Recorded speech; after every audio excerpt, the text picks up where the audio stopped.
but I had no intention for this to be showing up on the end of my display, this little enter key. So what the heck is going on there? Why is that happening? So let's take a look here.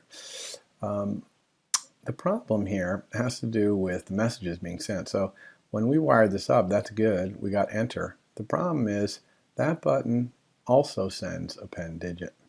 And that's because we copied and pasted this 3, remember? And the 3 sends a pen digit. And so when we copy and pasted it, now this one sends a pen digit. So it sends both. Okay, it's sending 2. Now, that's a common mistake to make. You didn't really think about that when you copy and paste it. How do we fix this? Well, if you right click, so I'm going to right click on this button, you'll get this window that comes up, and it shows you all the connections from this UI element to your code. And you can see here both append digit and enter are connected. Now the great thing is I can just click this little X right here and it'll take this connection away. So now I only have enter. So now if I go back here, see, it's not sending append digit, it is sending enter. And you can do this right clicking for anything, like we can even do it for our label up here. We can see there's the display connection that we have right here. So yeah, don't forget right click to disconnect things. Now, if you forget about this and you don't do it, or maybe you have it wired up to some thing that you changed. For example, if we had accidentally put an argument here to enter, if we had made it do the sending button trick, kind of like this, you can't just say, oh, okay, and I'll fix that, I'll just delete that, because that would not work, because enter with an argument is actually a different message than enter with no argument. And so if you just deleted that, when you run your program, it would crash and it would say couldn't send message enter colon when you touch this button, because enter colon means enter with an argument, only for the purpose of the storyboard. We don't say enter colon in our code. That's just something in the storyboard here. So if that happens, you need to right click on here, disconnect the enter colon that happened in there, and then you just recontrol drag. And when you recontrol drag, it's nice, it will kind of let you try and grab onto something. So it's easy to reconnect. Okay. All right, so now we want to actually implement enter here. We want to implement the guts of it. And so we're going to need another property here, which is going to be that internal stack that these numbers are going to go on. And so that's going to be a var, just like this var up here that we created. And I'm going to call it operand stack. That's a good name for it. And it's going to have a type. Its type is going to be an array. And just like in other languages like Java, when you create an array type, you have to specify what kind of thing is in the array. And so I'm going to put doubles in my array. And that's even, you might say, oh, well, we can't enter doubles because these are all integers basically. But if I were to say 3 enter 6 divide, I get 0.5, so then a double would appear. So that's why I'm going to use double. Now, you can see that we've got this error up here again. It says stored property operator in stack does not have initial value, so we have to give this initial value. So I'm going to give it an initial value of an empty array. And so now you're seeing for the first time how you actually create an instance of a class, or of a data type. And you do that just by specifying the type name and then these parentheses. Now, we haven't talked about initializers. A class or a data structure can have multiple initializers. Some of them might have arguments in here, but most, if it's possible, will allow you to create them with no arguments. And in the case of an array, it's very obvious what to do. No arguments, it just creates an empty array with no elements in it. Now, one thing I want to talk about is this right here, this type. This is kind of annoying that we have to type this and then we just type it right again. And the answer is we don't have to do that, because in Swift is very strongly typed. In other words, all the variables, all the properties are strongly typed, but there's also a lot of type inference. So Swift can infer this type in the exact same way that digit had no type and it inferred it from here. operand stack, we don't have to specify the type, and it can infer it from here. And if we option click on operand stack, you'll see, indeed, it's figured out that that's an array of double. And in fact, putting the type in here is considered bad form. If it can be inferred, you should let it infer. So, for example, this bool up here, we shouldn't have that either, because false and true can only be bool values. So we're going to take that off as well. Okay. So now, our operand stack right here, what do we want to do with it? Well, when we press enter, we just want to append. So append, this is actually the first time we're sending an actual message to an object. It looks just like when we accessed a property, right? The dot. And it's just the name of the method that we're trying to invoke in arrays. It's an array method right here called append. And you can see the argument says new element :t. This :t means it has to be of this type, the type of thing that's in the array. So this has to be a double.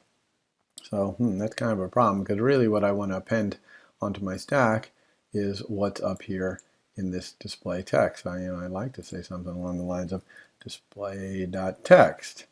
Okay, but what type is this? Okay, what type is display.text? No, that's not string. That is an optional. Okay, remember that display.text is an optional. So we can unwrap it, even though that's not going to solve the problem. This is still a string, and you're still seeing an error here. It's saying string is not convertible to double because we're supposed to be putting doubles in this array and putting string. So we have a problem here. We have to somehow convert this string into a double so we can put it on this stack. I'm going to use this opportunity to show you another feature, which are called computed properties. So I'm going to create another property, display value, and it's going to be a double. And what I want this to be equal to is I always want it to be whatever's in this display converted to a double. Okay, and I want to be able to set it or get it. So I want to be able to get the value of this double. I also want to be able to set it as a double and have it turned into text. Well, that kind of property really is tied to some data somewhere else. So I don't ever want to set it equal to some initial value or something. Really, I want it to always be calculated. And we can do that. Instead of saying equal something, you just put curly braces after. And you say get, and we say set.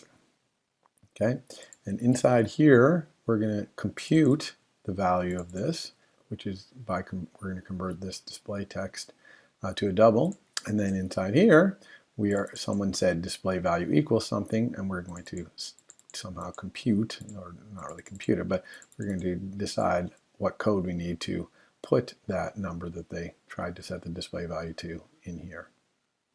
Okay, so let's do the set side first. It's actually a little simpler. Inside this set, there's a magic variable called new value. It's not purple for some reason, but new value, and this is the new value. So if someone says somewhere in our code display value equals 5, this new value will have the 5. And so all I really want to do here is say display text equals the new value, but again, of course, this is an optional string. You can't set it to a double because display value equals 5. This new value is going to be a double. But we know how to convert something to a string by using \parentheses. Okay, this is the same thing we did when we printed out our digit up here. We just use the \parentheses. It tries to convert this thing inside here, which is a double, into a string, and doubles know how to do that to themselves. And so bingo, we got our display text in there. That's all that's necessary. Also, every time someone sets this display value, then we're clearly not in the middle of typing a number anymore. Right, so we can certainly say that. Right, which makes sense. All right, what about the getting? Now, in the getting, all we have to do is return this display value. So to do something to calculate what this display value is here, and then return it. Now, this one, I'm not going to take the time to go through the details here, and actually, I've made an extra credit item that you can do, which requires you to figure out what I'm going to type here using the documentation, but I'm not going to explain it here. But I'm going to use a class that's called an NSNumber formatter. I'm actually going to create one. Then I'm going to use a method on it called from string. The string, which is the display values text, unwrapped, of course. The result is actually optional, so I'm going to unwrap that. And then I'm going to get the double value of the thing that I get back. Number gives me this kind of generic number, so I'm going to take it and turn it into a double. So there we go. So you can go in the XCredit and look at that later if you want. But suffice it to say, we now have a property display value that when we set it and get it is going to be setting and getting it as a string here. So that is really convenient, especially for right here where we want to say display value. Okay, so this is a double, no problem. We're appending that onto the operand stack.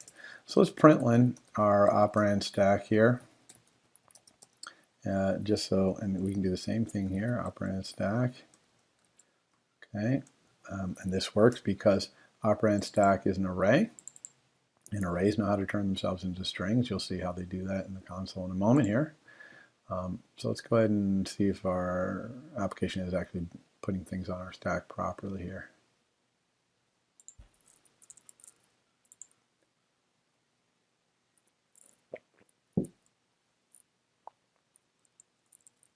All right, so let's try here. Let's try 56, enter, and look, the operand stack is 56, that's good. 7, enter.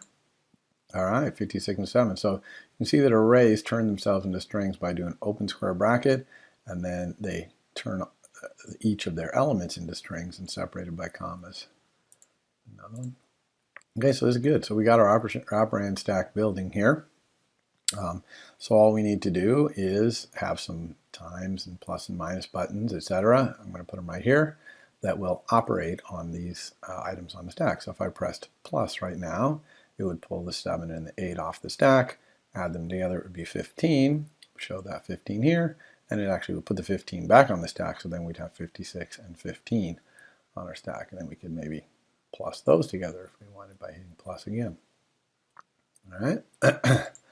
Okay, so how are we going to do that? Well, we need to make our buttons here, and I'm going to make the buttons again by copying and pasting a digit button, but this time I know about that problem, so right off the bat I'm going to right click on it and disconnect append digit.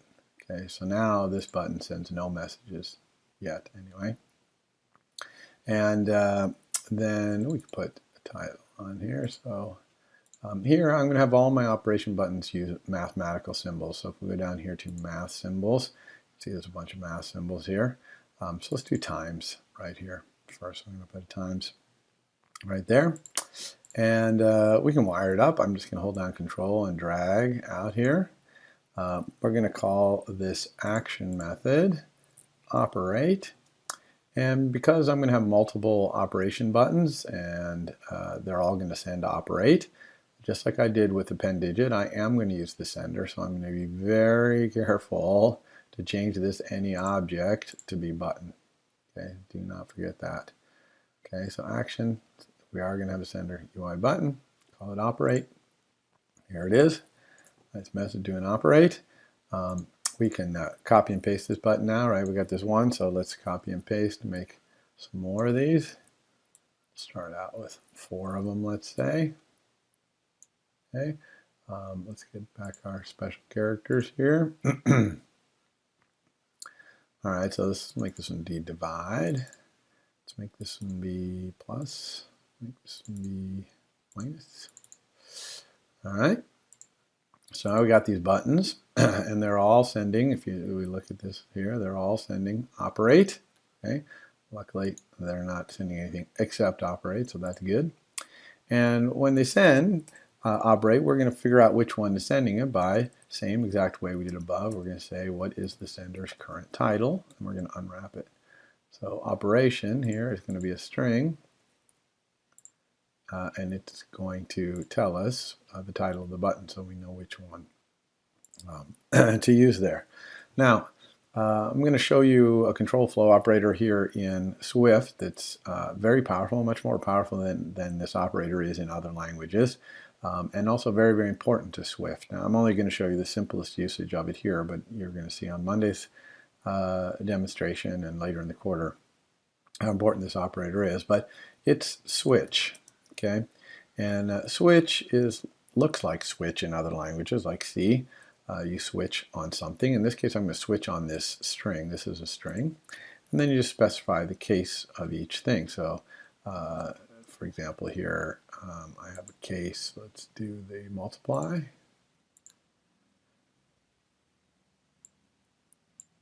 All right, so we got multiply case right here. And then we just put the code that we want here for multiply. And we can do that for all the other cases here. So let's copy and paste. And we'll do this be our divide case. And we'll have this be our plus case. And we'll have this be our, oops, let me make sure we're using the same guard here, minus case. Okay, yeah, you be a little careful here. You know, this minus is slightly different from this minus, which might be slightly different than the minus you type with the keyboard. So when you're putting the symbols here, you want to use exactly the same symbols here in your case.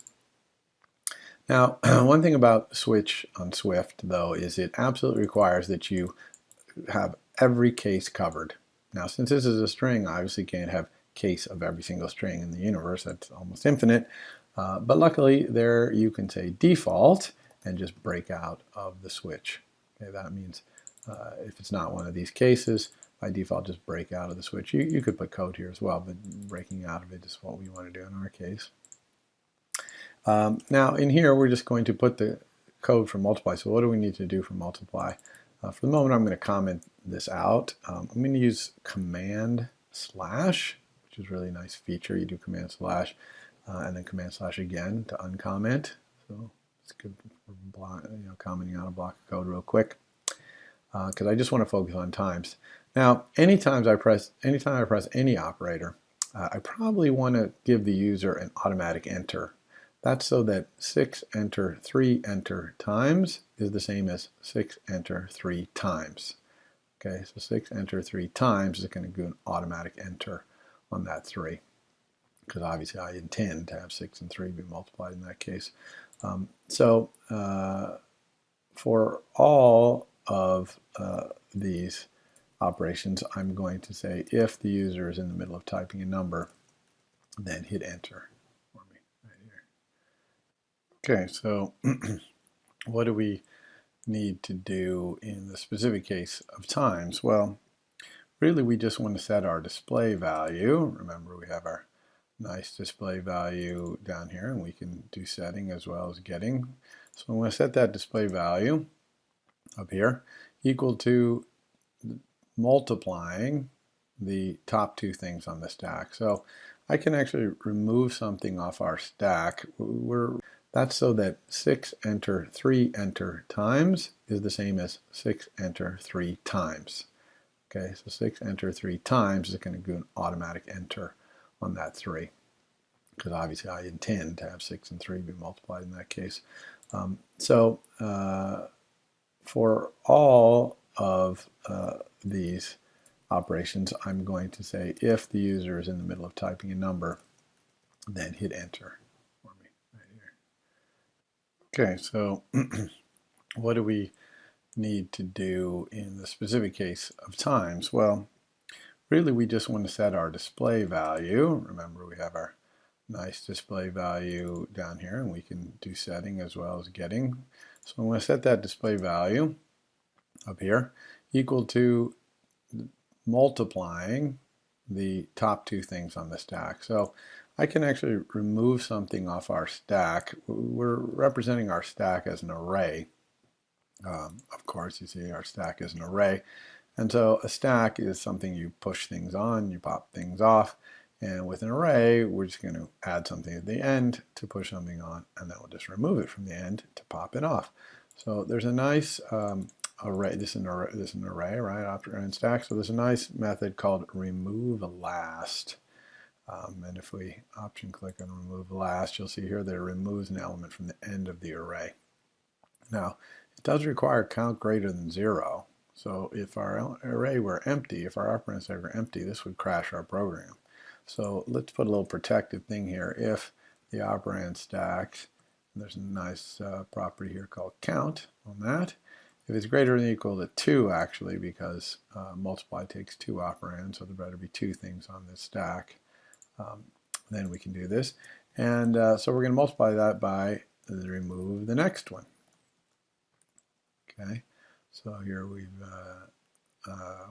just taking the last 2 things off of this stack by removing from the end of the array and just assigning it to the display value. And we probably also want to do an enter here, because if I go 6 enter 3 times, well, I want to then be able to say 9 plus and have it add on to the 6 times 3. So we want an automatic enter here as well. Okay, so that's pretty much all we need to do here. Let's go ahead and run this. See how this works. And so 6 enter, or 3 enter, 6 enter. Now we've got them both on the stack, times, and you can see we put our 18 here. We also put it back on the stack, and we can say 5 times. That put a 5 on the stack, and then multiplied them, took it off. So that's working nicely. Now, what about our other buttons here? We're going to make those work. Let's do that. Now, they do very similar thing here. So one temptation would be to just copy here, uncomment these out, and then just paste it repeatedly. So put it there, put it there, put it there, and then just change this times in here, to plus, for example, on this one. But this is pretty messy code. Look at all this incredible amount of duplicated code in here. We really probably wouldn't want to write our code like this. People would think we were terrible programmers, I think, if we did that. Really, what would be nice is if we had could write some kind of function. Maybe we could call it perform operation or something like that. And if the argument to that function, remember that arguments have names, right? Here's the name, and then we have a type.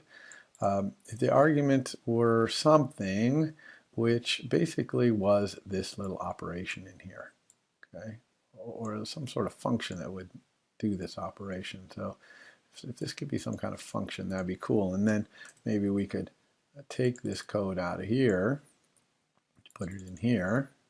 Oops, let's call it perform, not preform, perform operation. Put it in here, and instead of doing, multiply here, let's go ahead and we could do this operation somehow like this. Maybe operation, call it like a function with 2 arguments here. Okay, that would be cool because we'd be sharing, this check, we'd be sharing this enter, we'd be sharing the removal of the operand, we'd be sharing setting the display value, we'd be kind of sharing a lot of code here. And then up here, if we could just do something like perform operation and somehow specify multiply as the operation we wanted to do here. And then we wouldn't need all this stuff here, right? So this would be cool. Now, can we do this? Well, yes, the answer is we can. And so types, functions, can be types in Swift, just like any other type. So, we have a double here. Whoops, the double, that's a double, that's a type. You can also have a function type. So how do you specify a function type? Well, multiply, or whatever function I'm going to perform here, this is a function that takes 2 doubles as arguments, and it returns a double. So I can just say, I want operation to be a function that takes 2 doubles and returns a double. So I can just specify that right here. This is a type. Okay, so the type, it's the type of this argument right here. In fact, you can option click on it and say, yeah, that type is double, takes 2 doubles and returns a double. So it's just as simple as that. So all we need now is a function here called multiply that takes 2 doubles and returns a double that does multiplication. So we could go down here and say, okay, func multiply, and I'll have op1, which is a double, and op2, a double, and it returns a double, and it's just return op1 times op2. Okay, and that worked great. I'm going to comment these back out again so we can see if this actually works. but there's no errors here, right? It seems to work. Multiply seems to be a function that takes a 2 double and returns a double, and that's what this argument here is, and I'm passing it along. It should all work, so let's give it a try. So here we go. This is 6, enter, 54 times. And sure enough, it's working. It's doing that multiplication. Works great. And so what about all of our other cases here? Well, we would just need to take this same piece of code right here and put it for all of them. And of course, we'd need a divide method, so we'd have to come down here and copy and paste that and make divide. Oh, wait a second. This is starting to be just as bad as we had before, having to make all these extra functions, multiply and divide and all that. Well, it turns out it's so common to pass functions as arguments in Swift that it allows you to put a function like multiply right in here without having to create a separate function like this. And all you do is you just pick it up. So I'm just going to cut that from down here. I'm going to paste it right in here. Now, the only thing you have to change syntactically when you do that is this curly brace, okay? Instead of being after the declaration of the arguments and the return value, it needs to be before. And so you move the curly brace before, and then where the curly brace was, you're going to put in, the word in. And so that allows us to just, sorry, I'm going to comment these out again so we can get rid of our errors. And we can get rid of function multiply down here. So that allows me to just put that multiply right in here, right in line, right as the argument to this function. And this seems kind of wacky for those of you who have not used programming languages that allow this kind of things. They're called closures. It just basically allows you to put a function right in there. And this, okay, it looks okay. And then we could certainly, now we could copy and paste this and put it here, here and change this and put it here and change this. But it can be even better than this. So we know that Swift is really good at something called type inference, where it can kind of figure out the type of something from the context. And it can do the same thing here, because it's looking at perform operation. It knows you're calling perform operation. It knows this argument is a function that takes 2 doubles and returns a double. So you really don't have to specify all the types in here, because it knows all this.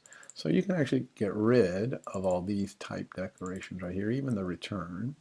And again, see, no warnings, no errors. It knows that this has to be a double and this has to be a double, because it knows you're calling perform operation. So it knows the argument to that is like that. Okay, and you can even make this look a little nicer. We could move this all up onto one line. Really makes that nice for readability here. But we can actually do even better than this, because Swift knows that perform operations argument returns something. You don't need this return key if your whole implementation is just an expression like this return keyword. You don't need that keyword because it knows this is going to return something. So if this is just an expression, it's going to return it. Okay, so that looks nice. But it's even better than that, because Swift does not force you to name these two arguments. If you don't name them, it will use the names $0 and $1, and if you have more arguments, $2, $3, $4, such that you don't even need this. Okay, so this is a function right here. It takes 2 doubles, $0 and $1, and returns a double. Now, Swift knows that they're doubles because it knows you're passing them to perform operation. If you were passing this to some other function that took a different kind of function as an argument, these types might be different. But in this case, it knows that that's what it is, and it knows that it returns 1. So it knows it's going to return what this calculation is. All right. Now, one more cool syntactic thing you can do is if you have a function like perform operation, and it has an argument, which is a function, like operation here. If this argument is the last argument, okay, so if I had other arguments before it, and this was the last argument, then you can move the function outside the parentheses. So other arguments, if there were other arguments before, they would go in here.